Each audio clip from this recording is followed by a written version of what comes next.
There are so many SCPs, like way more than anyone could be reasonably expected to know about. And more seem to appear every day. With all these anomalies, a few of them have to be extra weird, and every time we make another one of these videos, I find even weirder ones. So buckle up, it's not gonna be a normal one. Let's count down the top 5 weirdest SCP monsters in Containment Part 3. Coming in at number 5, we've got SCP-007. Oh yeah, this is a good place to start. SCP-007 dates all the way back to 2008, before a lot of the SCP protocols and practices we're familiar with today were even a pipe dream. No one could have predicted how huge and popular the Foundation would grow to be, especially when a good deal of the anomalies were like this. Not to say SCP-007 is bad, it just doesn't have the creepy viral potential or the wild sprawling storytelling of some of the more popular new entries. Right, so I should probably focus on the task at hand. SCP-007 is also known as the Abdominal Planet. That's not the name of a cheap core-centric gym, it's actually a pretty accurate description of the anomaly. Somewhere inside of one of the Foundation's many facilities there is a man, and this man is missing most of his abdomen. Skin, muscles, bones, all missing. But he doesn't seem to be particularly negatively affected by the lack of essential body parts. In the negative space here, there is a sphere composed of water and soil. Kinda just floats there, like one of those globes held up by magnetism. He's not bothered by the fact that his midsection has been replaced by a miniature planet. In fact, he just regards it as a fun little oddity, like if he had a birthmark shaped like a butternut squash, or a scar that resembled Gordon Ramsay. Homie just chills out at the Foundation site, playing chess with a doctor regularly and otherwise just lazing about. The thing is, this planet in his body is a near-perfect replica of Earth. Well, sort of. Geographically, it's actually pretty different, but stuff like weather, gravity, and technology all seem to line up pretty well. The Foundation has discovered 2 intelligent species on this tiny abdominal planet, but hasn't managed to communicate with either as of yet. And if we were going to take a guess as to how far along these creatures are, scientists guess that the tech on the planet is at around the 15th century level.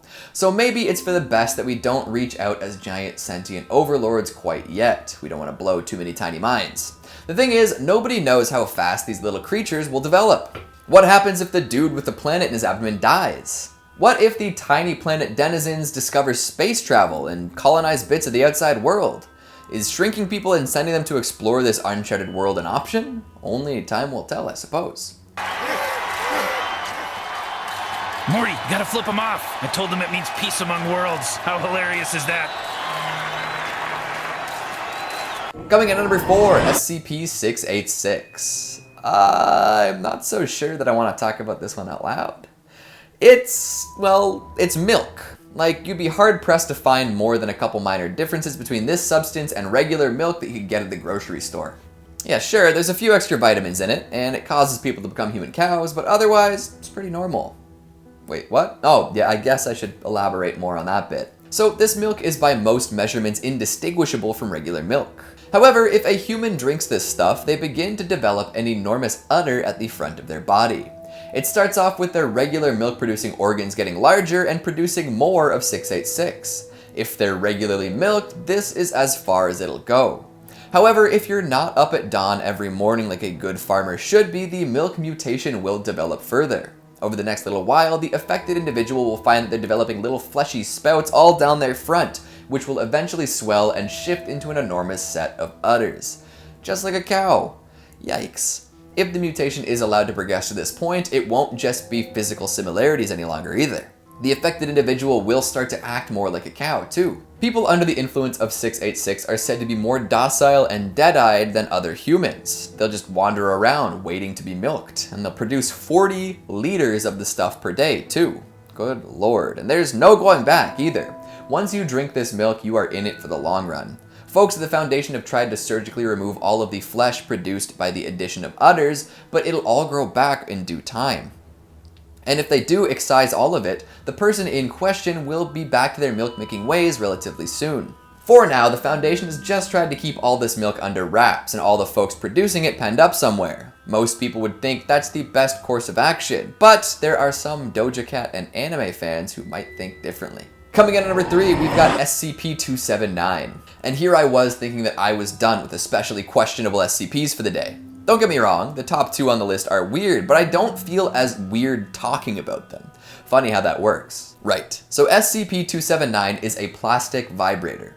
For the purposes of this video and a generally PG presentation, we'll assume it's like a magic wand, meant to massage tense muscles. The inner workings of this device are incredible, as it seems that the normal electric motor one would expect to find has been replaced with a tiny nuclear reactor. The first 3 of 4 settings here are low, medium, and high, none of which really need nuclear power to get going, but there is a 4th option, labeled suicide. And that's where the extra oomph is needed. Crank it up to 11 and you can disintegrate stuff. It'll vibrate so fast that whatever it's in contact with will lose structural cohesion. You know when Thanos snapped and people faded into dust? Yeah, this handy little machine can do that too. It was found after descending through 30 floors in an apartment building and liquefying whoever was using it originally. I don't know how they got their hands on it or why they would turn it up to suicide. It must have been one hell of a muscle cramp. Coming in at number 2, we've got SCP-1233, Moon Champion, Champion of the Moon. I love this guy. Every 4 or 5 years, a humanoid in an old school spacesuit shows up somewhere. This usually means he'll come crashing down from orbit, destroying plenty upon impact with the ground. Once he touches down, Moon Champion will head towards the nearest small town. He won't take a direct route though. He'll meander his way towards that little bastion of society, doing weird things along the way. He'll inspect farm equipment, chase insects, attempt to greet small animals, try to eat plants, and inevitably give up because they won't pass through his helmet, and more. What a charming chap. Once he makes it to town, he'll do his best to convince everyone he's there to help. However, his superhuman strength and poor understanding of human socialization means that Moon Champion usually ends up destroying some stuff and upsetting some people. Walking into traffic causing collisions, smashing through glass storefronts to inspect items for sale, stacking parked cars like the world's most expensive Jenga tower, and collecting dogs as currency to purchase more dogs are all examples of strange and fascinating Moon Champion behavior. All in a day's work, right? He'll also try to explain his duties as Moon Champion, but he never ends up making any sense. It's pretty funny to hear him try though.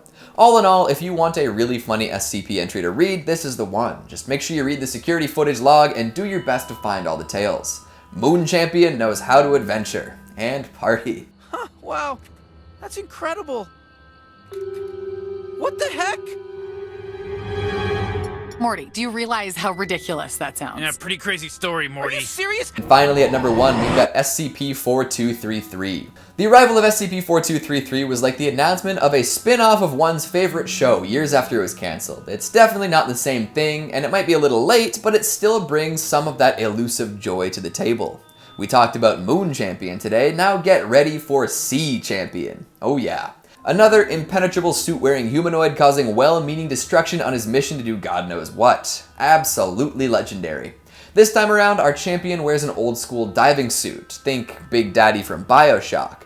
Thankfully, he's a little less aggressive on average, just as destructive though. Every once in a while, Sea Champion will emerge from the sea and begin to walk in a straight line towards another coast. During this walk, he will have no regard for the world around him. He'll walk straight through obstacles like logs, parked vehicles, walls, and more. However, it seems as though he will do his best to avoid trampling civilians and large plants. Nice. When asked what his mission is, Sea Champion claims to be looking for his brother. Can you guess who that might be? If his brother needs help fighting monsters on the moon, then he'll help him. Otherwise, he'll request help to fight the beasts at the bottom of the sea. Like a big, bloody, bestial family reunion. Let's just hope the Champion brothers keep their fights far away from us. Plenty of crossfire, I'm sure. Is your mind sufficiently boggled? I figured the weirdness of those SCPs managed to cover a wide variety of topics. So, what'd you think of the list? Did you know about these oddities? Are there weirder SCPs that I should be covering?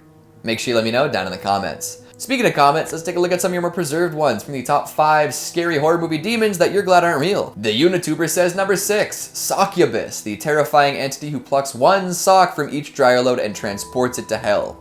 See, but that one is real, and we've all had a run-in with it. Keelan Lede says, him made me think of the demon from Powerpuff Girls. Remember when the theme song had blood in it because him got a tooth knocked out? That was cool. Let's Talk Horror says this demon doesn't exist, yet. However, it is the far most frightening creature one would have the displeasure to encounter. Oh yes, while it doesn't have a name, this demon will ensure that you go through all of your life with one wet sock.